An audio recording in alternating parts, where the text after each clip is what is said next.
Ako si Jade Buhoy, hatid sa inyo ang mga pinakamainit na balita sa bansa. Dito sa News Force. Sa ulo ng mga balita, PNR Calamba Station, tigil operasyon muna para sa NSCR Extension Construction. MSRP sa carrots at baboy, ipapatupad na simula Biyernes. Rebate ng unused data, tutugunan sa batas ng internet. Pamumulitika sa ayuda, isinusulong na ipagbawal. 51st edition ng MMFF 2025 magsisimula na sa December 25. At higit 6 million pesos na loose firearms na bisto ng PNP sa Laguna. Patas at pantay na balita, komprehensibong ulat para sa pulso ng masa. Ito ang News Force.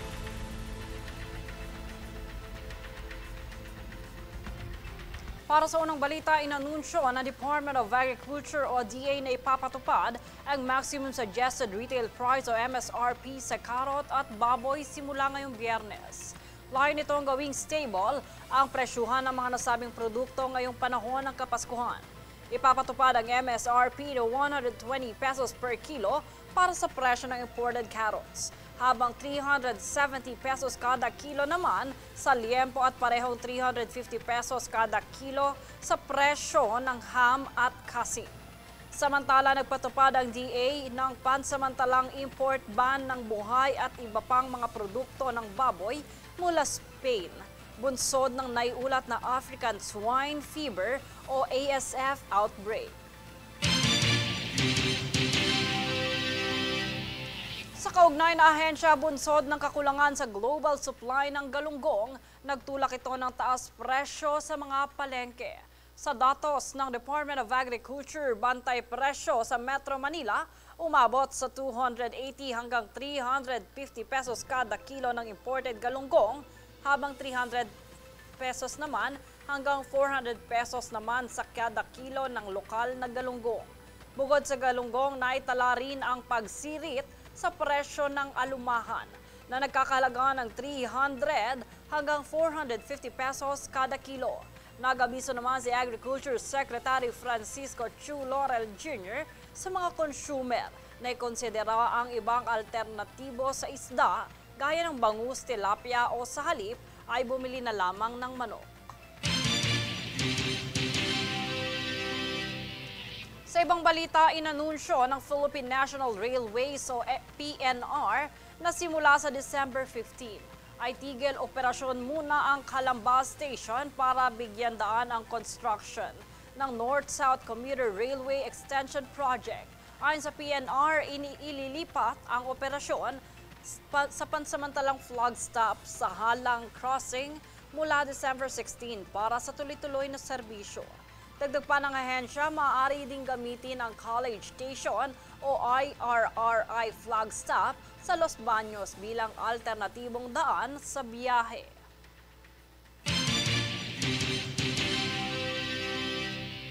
Nagbigay babala naman ng Environmental Health Group na Ecowaste Coalition sa mga magulang laban sa pagbili ng laruan at iba pang kagamitan sa bahay na may button batteries bilang regalo ngayong holiday.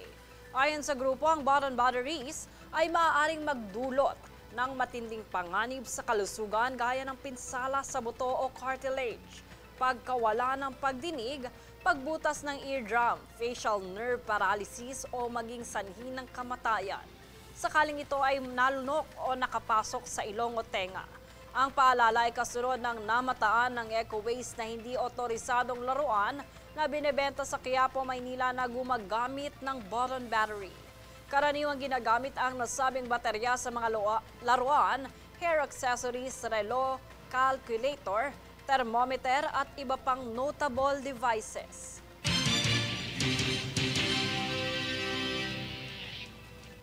Samantala, ipapatupad na ang dagdag sahod para sa mga military at uniform personnel simula January 2026 ayon kay President Ferdinand Marcos Jr.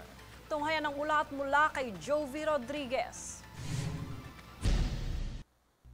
Inanunsyo ni Pangulong Ferdinand Marcos Jr. ang Executive Order No. 107 o ang pagtataas ng base pay ng mga military at uniformed personnel na ipapatupad sa 3 yugto simula taong 2026 hanggang 2028. Bilang pagkilala sa inyong walang sawang paglilingkod, dedikasyon at husay, ating itataas ang base pay ng MUP. Kasama rito ang lahat ng military and uniformed personnel mula sa Department of National Defense, Department of Interior and Local Government, Philippine Coast Guard, Bureau of Corrections, National Mapping and Resource Information Authority. Ito ay ipapatupad natin sa 3 tranche sa January 1, 2026, January 1, 2027 at January 1, 2028. Ang mga departamentong kabilang sa ipapatupad na aumento ay mula sa Department of National Defense, Department of Interior and Local Government, Philippine Coast Guard,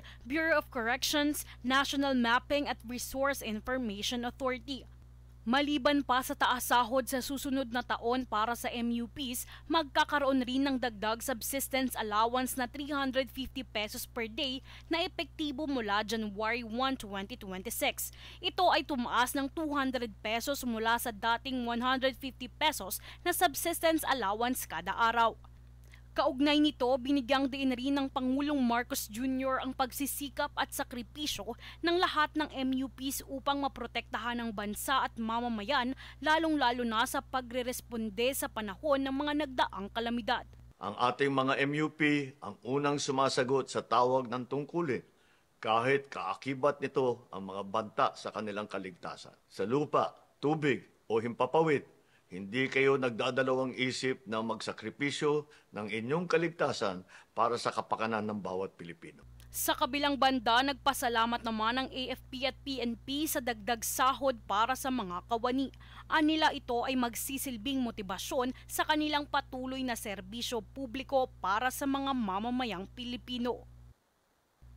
Jovi Rodriguez, nag-uulat para sa Golden Nation Network.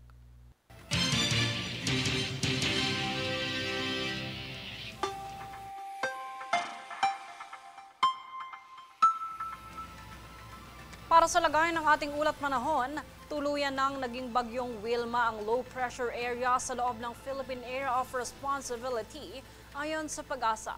Sa inilabas na weather advisory ng Pag-asa, makakaranas ng 50 to 100 millimeters of rain sa Catanduanes, Albay, Sorsogon at Samar Bunsod ng Shearline at LPA. Samantala makakaranas ng maulap na papawirin at pag-ulan sa Metro Manila, Cagayan Valley, Car, Aurora at Quezon, bunsod ng Amihan.